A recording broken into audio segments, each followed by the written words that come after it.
Žijeme v uspěchané době, která jde stále dopředu.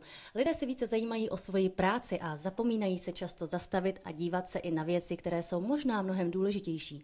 Lidé zapomínají na rovnováhu, která má v životě svůj velký význam. A právě o rovnováze se budeme bavit s autorem knihy.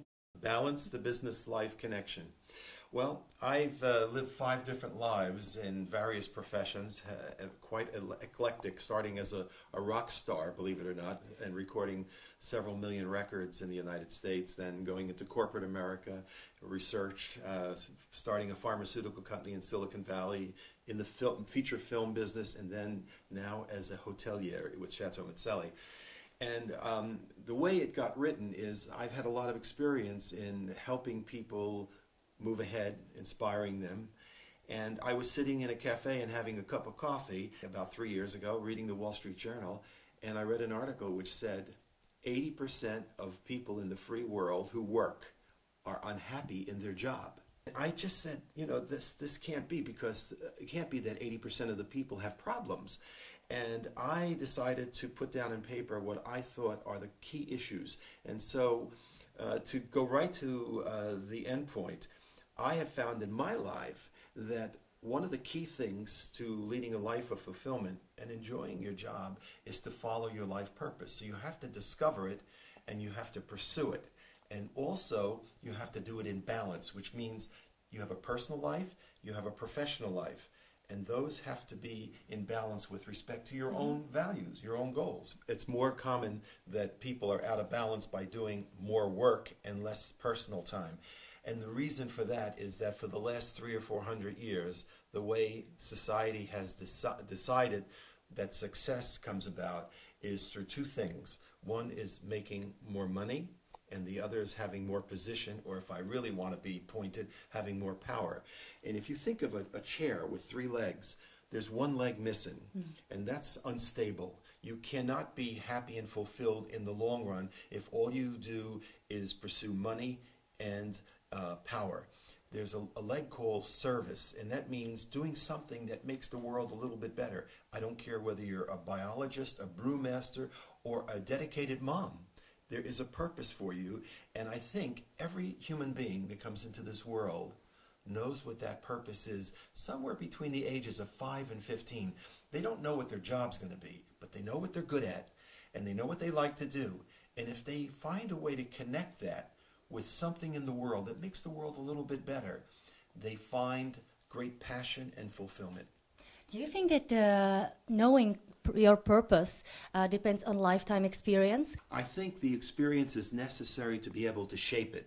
Let me give you my own personal example, but it applies to many people I've interviewed over the years and have worked with, okay? Because one of the things I did in Silicon Valley is I built a company, a pharmaceutical company, from 5 people to more than 2,000 people in less than 5 years, from 0 sales to $500 million a year. So I had a chance to work with a lot of people and to observe them on how they develop their capabilities.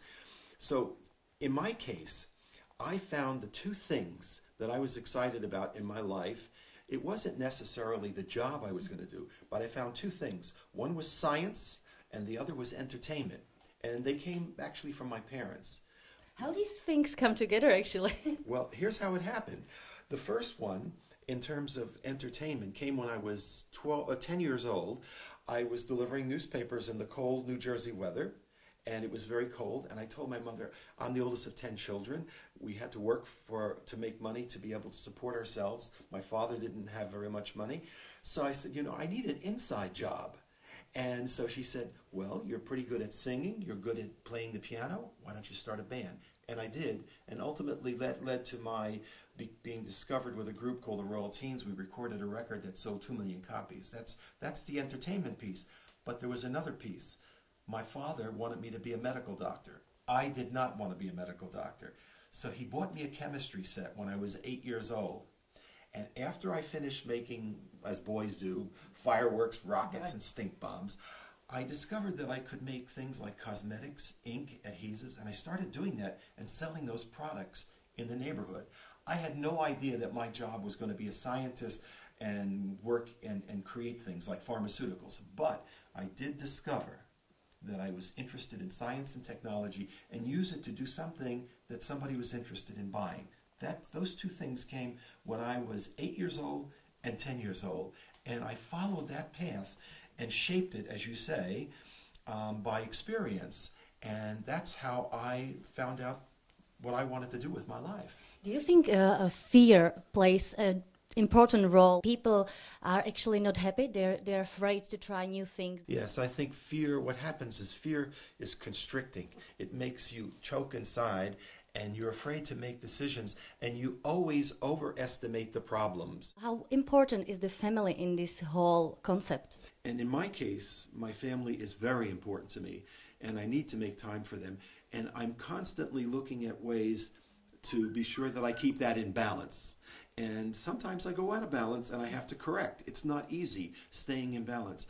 But I think as you set these values and you know what they are, if you stay by them, what happens is you feel better about yourself. If you get out of balance by doing things like working 20 hours a day and never seeing your children, never seeing your wife, or let's say limited amount of time, at the end of the week, at the end of the month, and one day when you're old and you're laying in bed about to make that transition to another whatever, I think you look back and you say, what did I do? What was I thinking? And I don't want to be that way. And so early on in my life, I started working real hard to figure out how in the world can I get my life in balance and keep it in balance. Is your book for everyone? Is it for the top manager and it is for, let's say, mom which had a baby and now she wants to start to work again? Yes, it is. What I've tried to do is to make it a more general presentation. And I've had women come up to me, like you mentioned, a mom, and say, you know, I really need to spend more time on my personal life. And if I do, I think it'll be better for my husband and for my child. And I've also had CEOs who come to Chateau Mcely where we've given courses and lectures on balance and finding your life purpose. And what I also say to people, it's never, ever too late. Example, there was a young boy by the name of Raymond Albert Kruk. Okay, his parents were from Czechoslovakia. They came at the turn of to Chicago in the United States at the turn of the 20th century. And Raymond traveled around and didn't know what he wanted to do. He was a jazz piano player. He was a traveling salesman. He sold vacuum cleaners. He did all kinds of crazy things. And at the age of 52, he started a thing called McDonald's. And Ray Kroc died a multi-billionaire after building the McDonald's empire. But it started at age 52. His competitor, KFC, Colonel Harlan, what is his name? His name skips my mind right now. But anyway, Sanders. He built KFC and at 65. So, and I'm not pushing McDonald's or KFC, but what I'm saying is your age is irrelevant. If you're able to get the courage to follow your passion, to follow your essence, what you're really good at, it's never, never too late to do that.